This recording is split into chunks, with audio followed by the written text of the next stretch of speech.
Alright, back to the Nissan Maxima. The guy keeps bringing it over because, well, he's going to keep bringing it over until it's fixed. It's got a whole bunch of different little annoying issues. So, long crank time when hot. We checked the evap system. So my theory is the intake manifold is getting filled by gasoline fumes somehow, and to get it started when it's hot, you just press the gas pedal, let more air in, and it fires up. So, two variables. Could be the evap system. Remember this valve right here, the cut valve? We checked that last time. It works fine. So it's not the evap system filling the manifold with fumes. The other variable is fuel injectors. If one of these is dripping, leaking, and shut off, it keeps dripping gas into the manifold, same thing will happen. That's why I have a fuel pressure gauge plumbed into the pressure line. This is a very traditional return type system. So here's the fuel filter, hose off of there. There's our fuel gauge teed in, and then the return line is conveniently right next door. So we can do our classic bleed down test by pinching off the lines and seeing where I assume we'll have a bleed down problem. So let's fire it up first and shut it off and see if the pressure holds. I assume that it won't. It'll probably be a long crank time right now.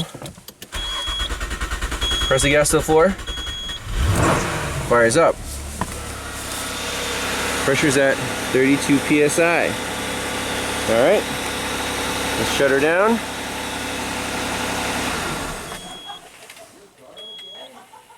There you go. So it's holding at 16. Fire it up again. And 16. Crank it. So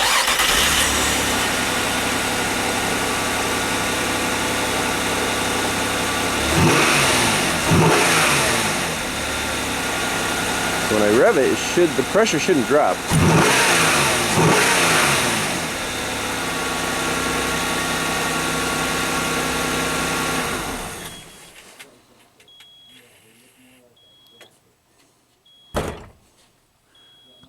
Alright, we're going to let it sit. I mean, this is good. At least it's not going to zero. Alright, so it's been like 10 minutes.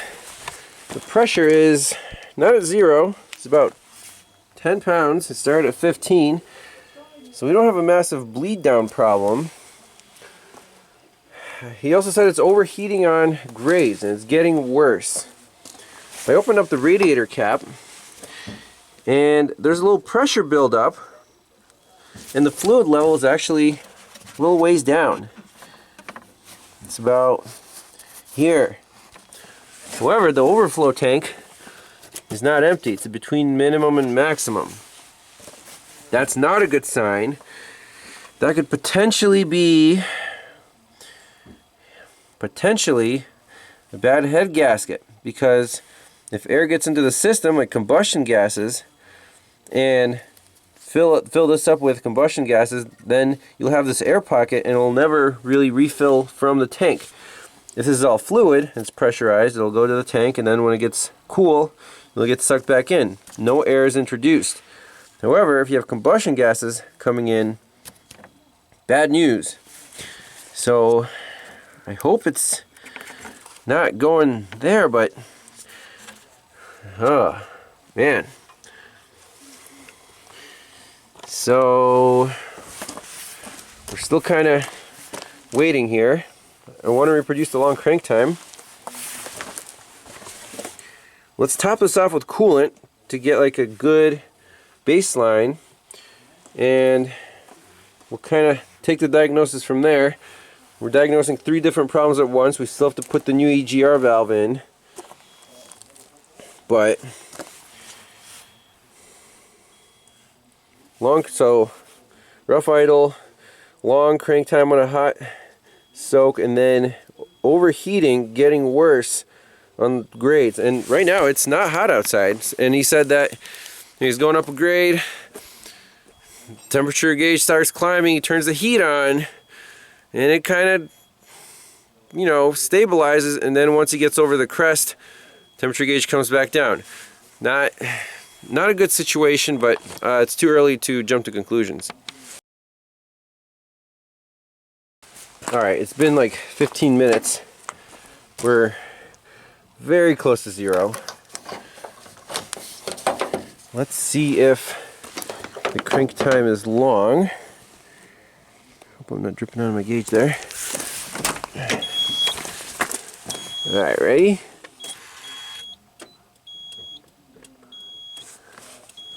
And crank it. Interesting.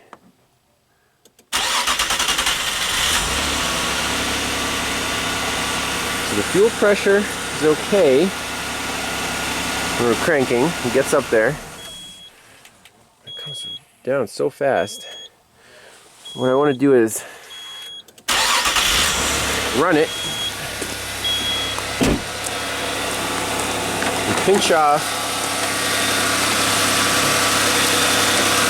the return hose with some pliers and see what the fuel pressure jumps up to.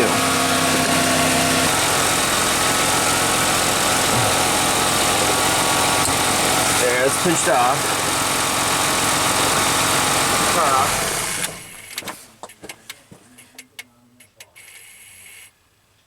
Back down to 12. Now let's go back to the fuel pump. Quite certain. What else can we do here? So if I release it, nothing. So it's not the fuel pressure regulator.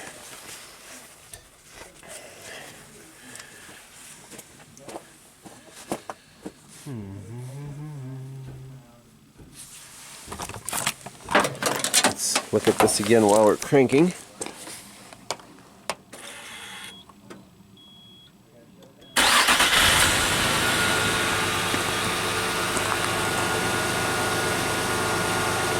$32, $34. So we should check what the hold pressure should be on a no-good system. Because on a hot soak, you should actually hold it higher so the fuel doesn't boil on the rail. Okay, it's going back down like 10. Oh, it's dropping. 8.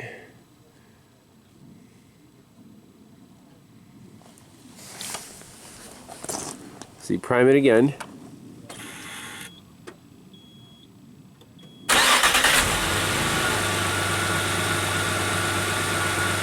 Off. Boom, down to 0. Not good. Boom,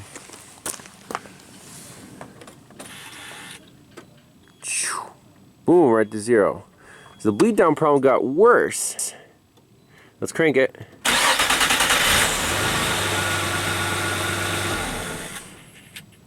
Not good. Are we looking at a bad fuel pump now? As in a bad check valve? Could be. It should not drop to 0. Okay. Now what I want to do is basically prime it, and while we can do this with a scanner, turn the fuel pump on, pinch off the feed line, and see if it bleeds down. That's what I want to do. So that bleed down definitely got worse as the car got warmer. For sure. Fuel pump relay on off. That's what we want to do. On 25 psi. It's a little low, but then again, fuel pressure regulator, there's no vacuum on it, so actually it should be high pressure right now. Let's pinch it off.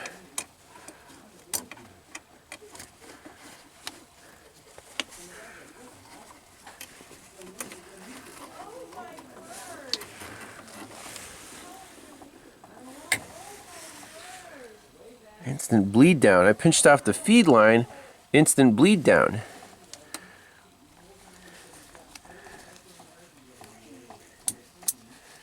Okay, got pressure. Let's pinch off the return line. Alright, so I pinched off the return line, shut the pump off. 16. If I undo the pinch at the return line and it drops to 0, that's going to mean bad fuel pressure regulator. Boom. Definitely, it's not holding. I think that's our issue. We could repeat that test with the return line pinched off just to make sure the fuel pump check valve is okay and the fuel injectors are holding. Alright, with the return line pinched off, we're at 16 like we were when it was cold.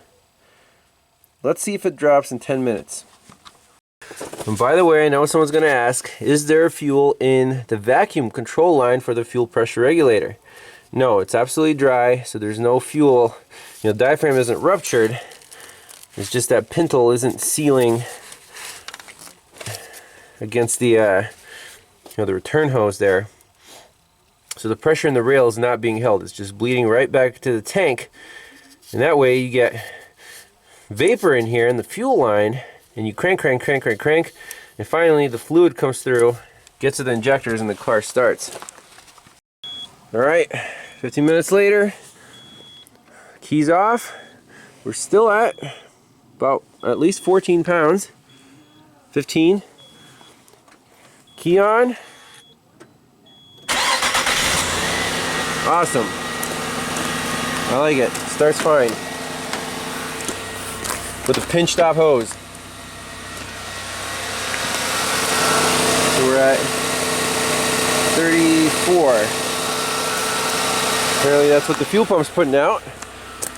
I'm curious now to get in here and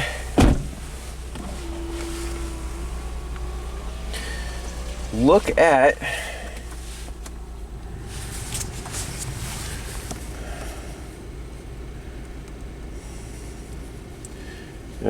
oh, there we go.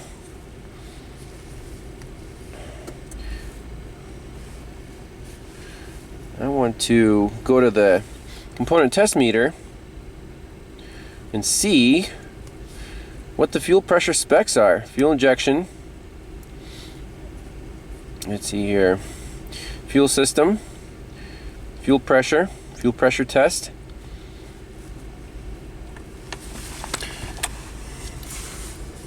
So the prime, idle fuel pressure should be 34 to 36. Snap throttle pressure should increase to about 43 psi. May need to road test vehicle to duplicate fuel supply problems.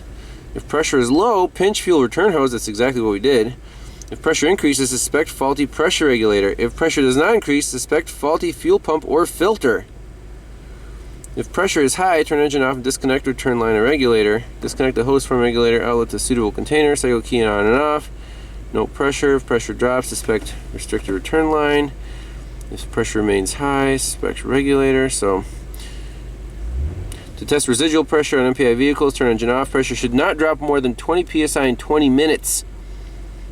If pressure drop exceeds limit, isolate drop by pinching off fuel pump pressure hose. If pressure holds, suspect faulty fuel pump. If pressure continues to drop, pinch off fuel return hose. If pressure holds, suspect faulty pressure regulator. If pressure continues to drop, suspect injector leak. So, could we have on a high mileage vehicle both a faulty pressure regulator and a weak fuel pump? Sure. When we snapped the throttle, this thing did not go up to 43 psi. That's what it says should. Snap throttle pressure should increase to about 43 psi. Even with the pinched off return hose, it didn't increase. So, yeah, weak fuel pump, sure. We can check that right now.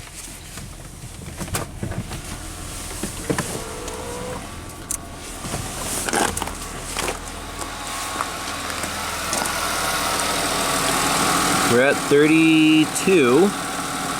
Snap the throttle. It actually drops down to like, you saw it drop down to below 30, like 28, and then it spiked to 50. About 55.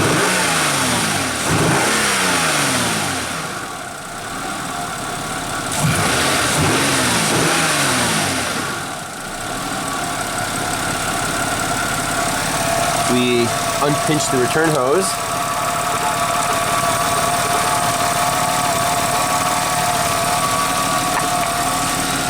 Ooh, got a little pulsation there.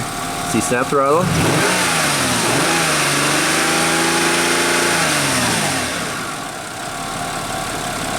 $32, $34. Snap it. Don't like it, it drops like 25. Okay. The next step here, take it on a test drive and monitor fuel trims. I know it's not setting lean codes, but that fuel pressure, we can put the gauge on the windshield and just see if it can keep up. Can it overheat if it's running lean? Potentially, I guess. You're going up a long steep grade, fuel pump can't keep up, and it's like running lean. Not good for the engine. Take it on a test drive. So I went into OBD2 mode.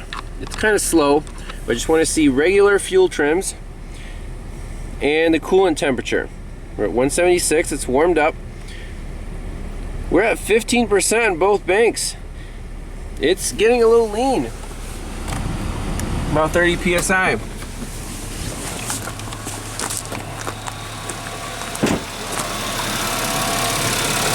Check for pressure in the cooling system. Yeah, there's pressure. Check the overflow tank. I topped it off to max. Let's take it for a spin and check out the hood struts. No more support bar. Alrighty. And the Maxima's been running for like 20 minutes. We're fully warmed up, right, Rick? Right. 200 and what's the temperature reading on there? Engine coolant temp. 204. 204. All right, and it's steady. Got nice heat. Fuel trims are about 15%, so it is running a little lean at idle, and our fuel pressure is about 30 PSI. Doesn't go over 30. Let's take it for a spin, see if it overheats, see if it loses power. All right, fuel pressure. I'm gonna do a full throttle, see what happens. Goes up to 40. Blow out the cobwebs. Nothing wrong with your fuel pump, Rick. It would have fallen flat on its face if it was a fuel pump problem. Okay. So I'm still wondering why it didn't go that high when we were doing the fuel pressure checks, you know, with the car off. But it is what it is. The fuel pressure does go up to spec. And we're trying to get this car to overheat. So focus in on that temperature. Here, hold that. What are we at right now? 212?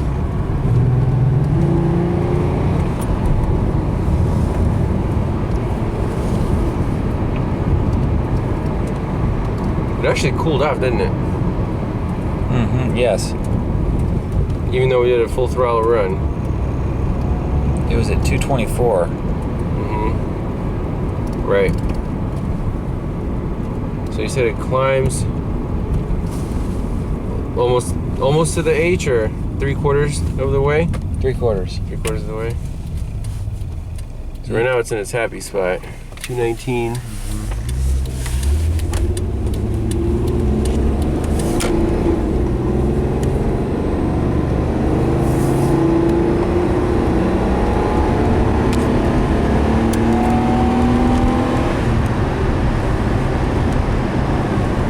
Pretty smooth, right?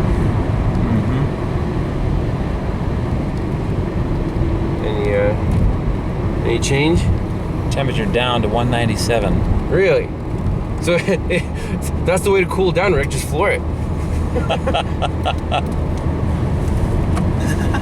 That's weird.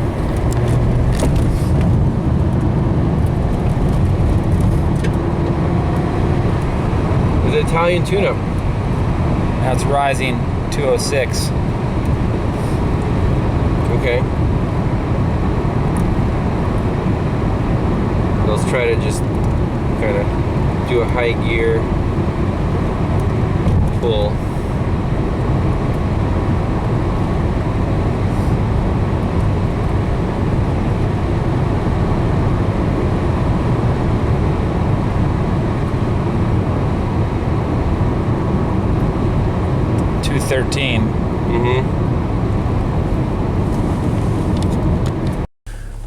All right, we drove up a 1,000-foot elevation climb. Needle's definitely migrating towards the H. Now, does it get further towards the H, Rick? Or is that its maximum? That's about its max. That's about its max. 233 on our temperature scale, which is a little high, but not overheating per se. A couple quick checks under the hood.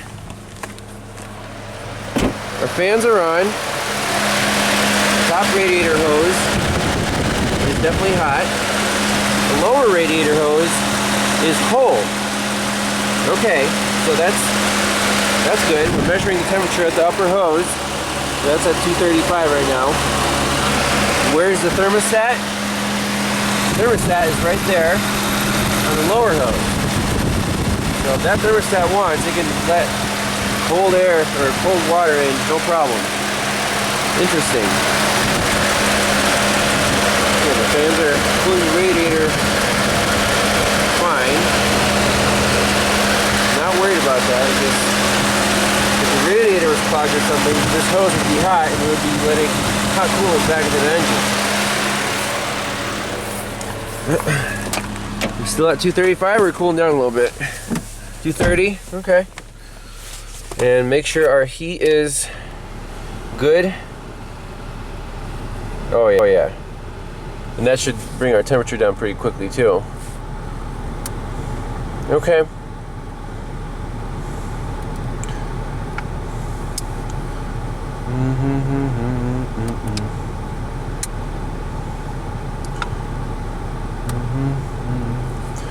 So at this point, everything checks out. You know, we could replace the thermostat. That's the only thing that could be a little miscalibrated, but that's a mechanical piece, so we just need a new thermostat. But it's not a blown head gasket or a,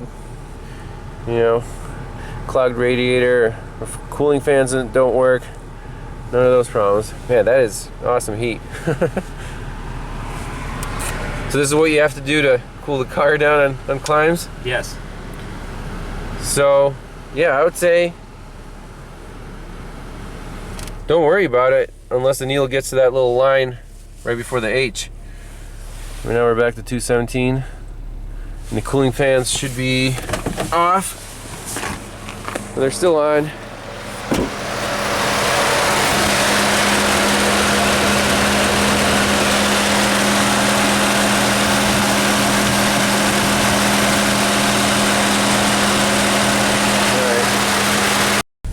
So right now the theory is we kind of have a sticking thermostat. It's not opening all the way. We're at 230 after doing a kind of a long grade. Needle's definitely higher than halfway. But the interesting part is when we floor it, the temperature just drops right back down where it needs to be. So we're gonna do that right now and see what happens. So the theory is there, that pressure wave actually gets that sticky thermostat to open all the way and the car cools down. 1, 2, 3. Woo! Boom. Bam. Right there. Right back down. You see that? 224, 212, 206. Like magic. That's the way you cool your car off, is to floor it. This is unbelievable, Rick. I've never seen this before.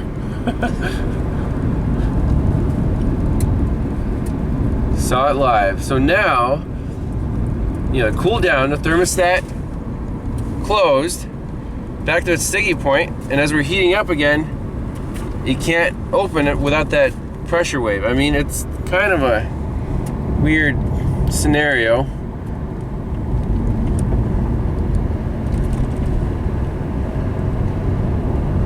The other option is a water pump that is weak. So the impeller is either eaten away or eroded or loose on the shaft or something. But we always have great heat in the cabin. So that makes me think the water pump isn't really a factor here, but we can't rule that out 100%. Oh man, I can't believe they just floor it and it, like a switch, right back down. So now we're at 220 again, right? So let's see what happens if we just put it in like second gear, get the RPMs up, get more water flowing, and see if the temperature drops quickly. Let's see, just first gear.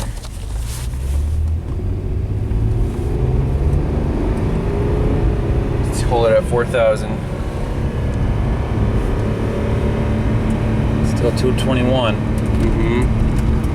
212. So 203. 197. So it's an RPM related issue. It wasn't like a pressure wave, so 192.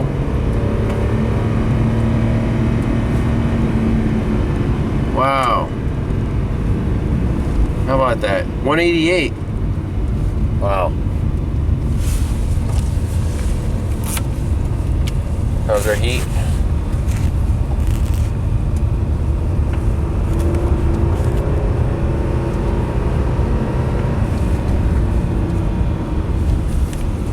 Heat's still good. Heat's good. Heat's always good. Is it climbing back up?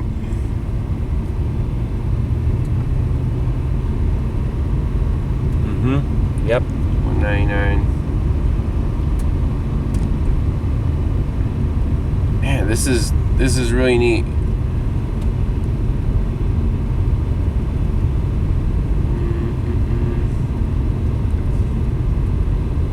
Six.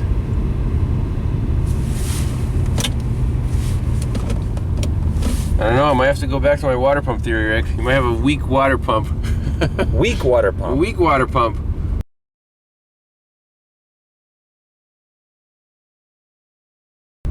So at low RPMs, you can't push enough volume through, especially under high load, to dissipate the heat. Look, we're just rising. Yeah, I don't think the sticky thermostat would be this consistent.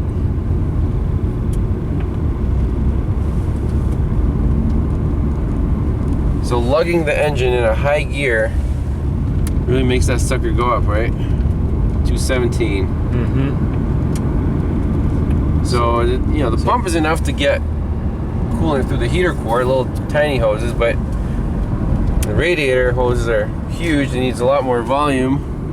There we go, heating up again. So under low RPMs, high load, we see the temperature rise.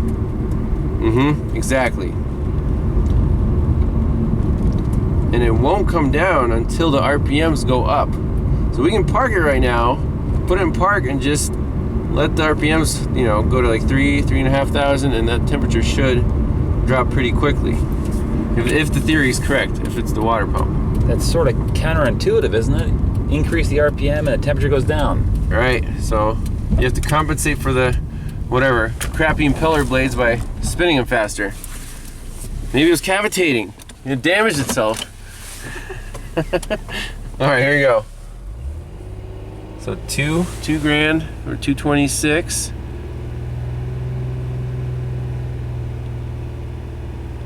Temperature gauge is definitely more than halfway up. So let's go to 3. 3.5.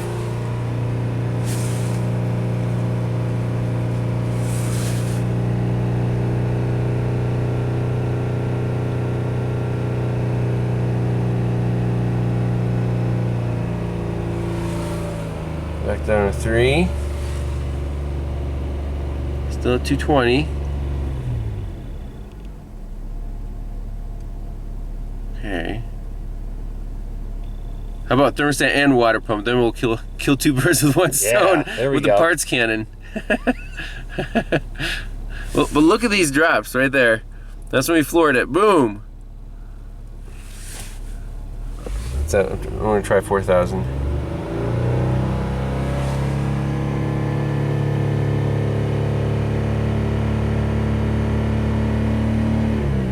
$210. Boom, right there. What happened? Wow. There it is. Like a switch.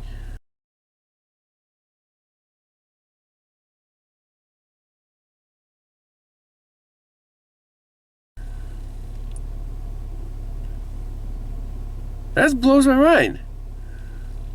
And now it's just gonna creep up again on its own. It wasn't the cooling fans kicking on and dropping it in, you know, a second.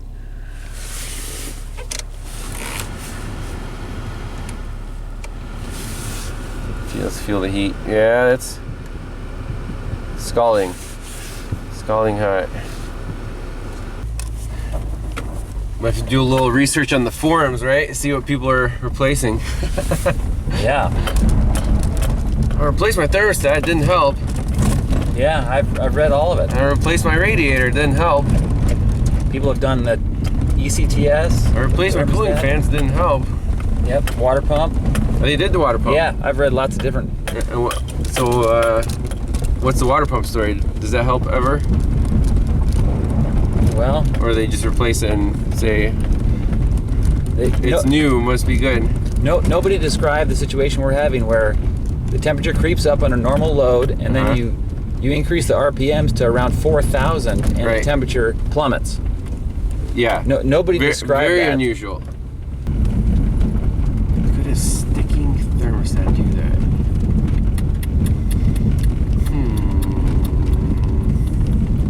226, like very consistent. Mm-hmm. Nice ramp, and then off a cliff. So I want to know what that cliff is. What's causing it to cool down that fast? Almost like it's definitely a flow problem. Mm-hmm. It has plenty of cold coolant stored in the radiator, it's just not getting to the engine. So the question is, pump or thermostat? We're down to two variables, and thermostat's a lot cheaper than a water pump.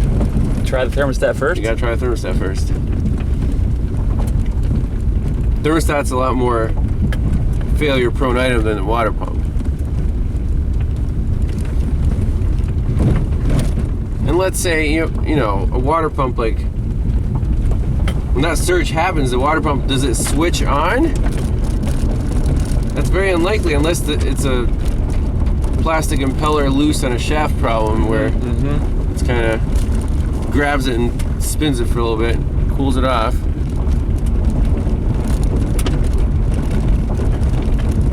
But he said it's been doing this for about a year. Yeah. And with a water pump with a plastic impeller, it would get worse pretty quick. Like it wouldn't just be in that limbo. But a thermostat can act funky for a long time. All right, we'll order up a new thermostat. Pop that in next time. All right, so after the test drive, brought it in. It's been sitting here for like 10-15 minutes. Fuel pressure is at 22 psi. How can we explain that? So everything's holding now. I mean, obviously the fuel rail is pretty toasty. However, it seems to be holding. Let's do a start. It should be a long crank time if nothing changed, because we didn't replace any parts today. Let's just try it. Key on.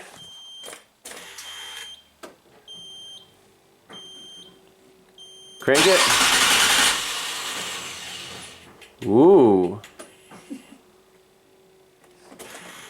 So fuel pressure's good, 30.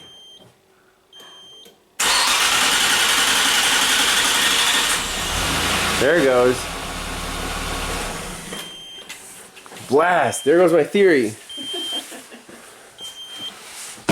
So it looks like fuel pressure was maintained during the long crank time. Rick, I don't know what to tell you, man. Not a fuel pressure regulator. Might not be a fuel pressure regulator. Let's hold off on that one. Okay. Curious. I can't charge you for the diagnosis then. Oh man. This car is kind of kicking my ass. Well, at least we'll do the thermostat and the EGR valve. I'll start with that. Yeah. What do you think? It's a thermostat? It's a thermostat. This is the possessed Maxima. It's never had a drivability issue though. No. Just a check engine light. Yeah. And a slight overheating problem. Yes. Amazing. Well, I guess we'll be back for part 4.